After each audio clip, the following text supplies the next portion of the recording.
Ciao, il mio nome è Erika e oggi vi racconterò dei nostri Meet Sailor. L'anno scorso ho disegnato una scena Sailor che mi sarebbe tanto piaciuto vivere. Grazie a Marianna, Sara e Jessica, l'anno scorso siamo andate a Montisola e l'abbiamo fatta diventare realtà. Ovviamente non poteva mancare un picnic e abbiamo visitato la bellissima isola dei pescatori. Se i vestiti in questione somigliano un po' a quelli del disegno, è perché mi ero ispirata a un paio di vestiti di Innocent World che possiedo, quindi li ho prestati per cercare di ricreare l'immagine.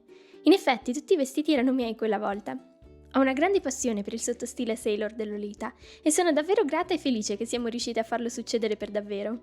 Un anno è passato e il gruppo di persone interessate alla cosa e che avrebbero voluto partecipare a un altro meet così è cresciuto.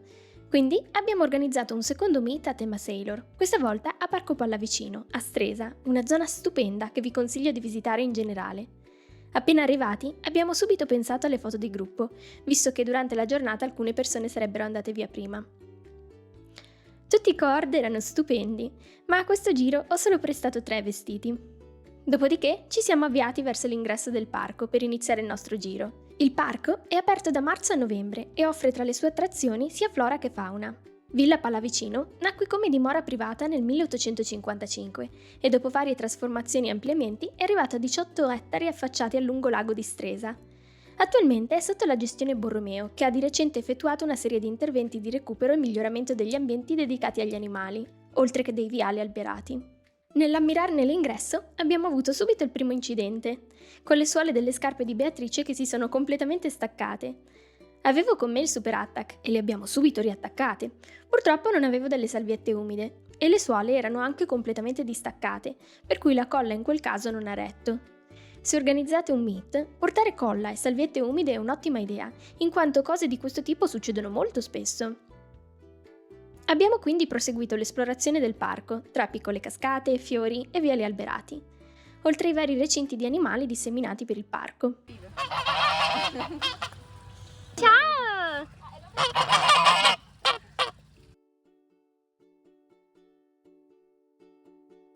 Mi aspettavo che avremmo sofferto di più il caldo, invece, grazie al fatto che la maggior parte dei viali è coperta, si stava molto bene. Ci siamo quindi subito diretti a una delle varie aree ristoro, per alleggerirci dei pranzi. C'erano tantissime cose da mangiare, tutte buonissime, e persone intente a fare foto simpatiche. Molte di noi erano attrezzate con cappelli, ventagli e creme solari. Purtroppo nessuno ha pensato a portare un apribottiglie. Quest'area ristoro era dotata di ombrelloni, tavolini e sedie, con una buona circolazione di aria. Nel parco ci sono diverse altre aree come questa, ne abbiamo contate almeno altre 3, dotate anche di panche e copertura dal sole, per cui c'è spazio per tutti. E qui possiamo vedere alcuni dei pranzi che abbiamo portato da casa.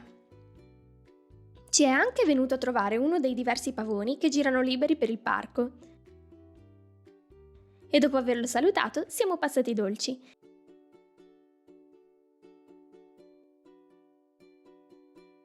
Il pavone ha anche aperto la coda.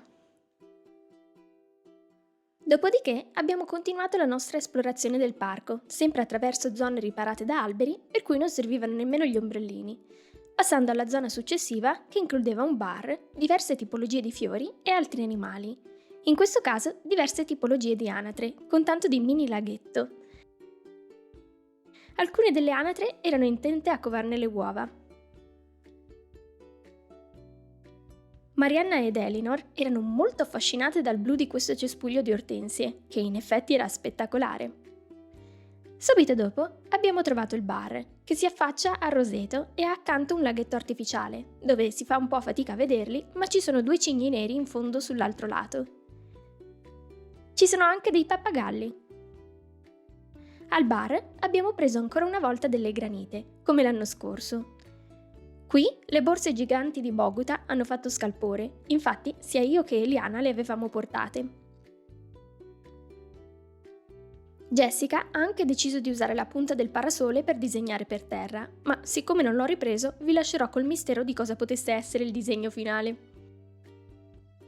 Invece, subito dopo i parasoli li abbiamo usati e come, per chi li aveva, perché il roseto era in pieno sole, anche se in queste riprese non si vede. Il roseto era incantevole e in piena fioritura a giugno, assieme a gelsomini e ortensie. L'impostazione del giardino che si vede oggi è degli anni 50, anche se il disegno originale del parterre di aiuole, fontane e serre risale alla fine dell'Ottocento. Il giardino ha anche diverse fioriture a seconda del momento dell'anno. Ad aprile offre tulipani e viole, a maggio le rose e da giugno a settembre si aggiungono altre fioriture come ibiscus, zinnie, begonie e altri. Qui manca la classica ripresa di Bea che annusa le rose e vi assicuro che lo ha fatto anche questa volta, ma dopo quando il sole è sceso. E non sono riuscita a catturare il momento purtroppo. Purtroppo una piccola parte del gruppo ci ha salutato a questo punto per tornare verso casa. Noi invece abbiamo continuato verso la zona denominata fattoria, dove girano diversi animali liberi, tra cui caprette, alpaca, lama e daini. Eccoci all'ingresso, che è separato dal resto del parco ed è l'unica area dove i cani non possono accedere, proprio perché piccoli caprettini come questo cucciolino qui scorazzano e si lasciano avvicinare e accarezzare. I daini, oltre a girare liberi, potevano anche accedere a una bellissima zona rocciosa con una cascatina. Non erano molto propensi a farsi avvicinare, al contrario delle caprette tibetane che erano delle vere star, sempre in mezzo a tutti e in cerca di una coccola, oppure occasionalmente anche di uno scontro, visto il periodo. Dal canto nostro abbiamo accarezzato ogni animale propenso a farsi accarezzare e ammirato gli altri. Stando al sito, questi animali si sono aggiunti dopo, come le capre orobiche, la mula bella vista, gli alpaca, gli asini, i furetti, le galline di Polverara e altri sono stati recuperati dal veterinario Uberto Calligari, che oltre a essere responsabile per la fauna del Parco Pallavicino, è anche referente della provincia del VCO per il recupero degli animali selvatici.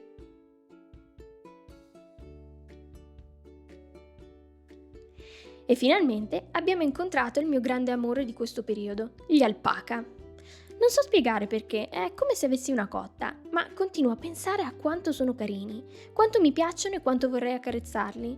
Però mi sentivo troppo timida per avvicinarli e interagirci, perché non volevo disturbarli.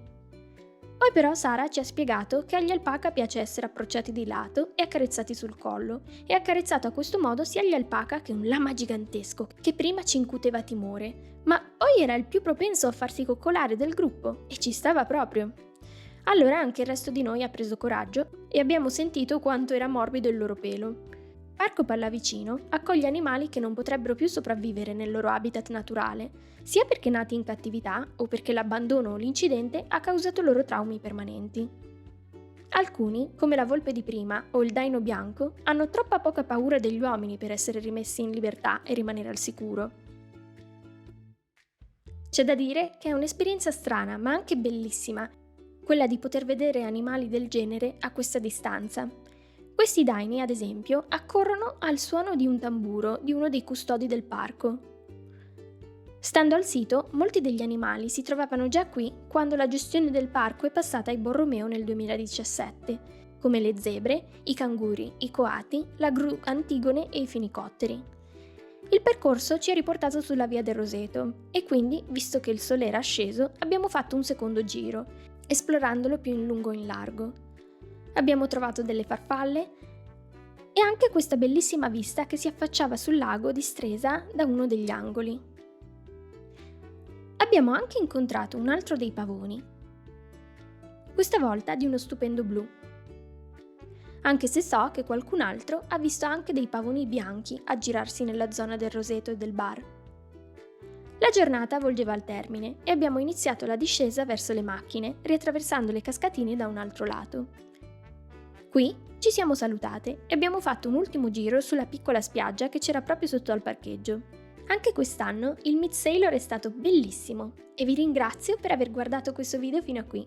Alla prossima!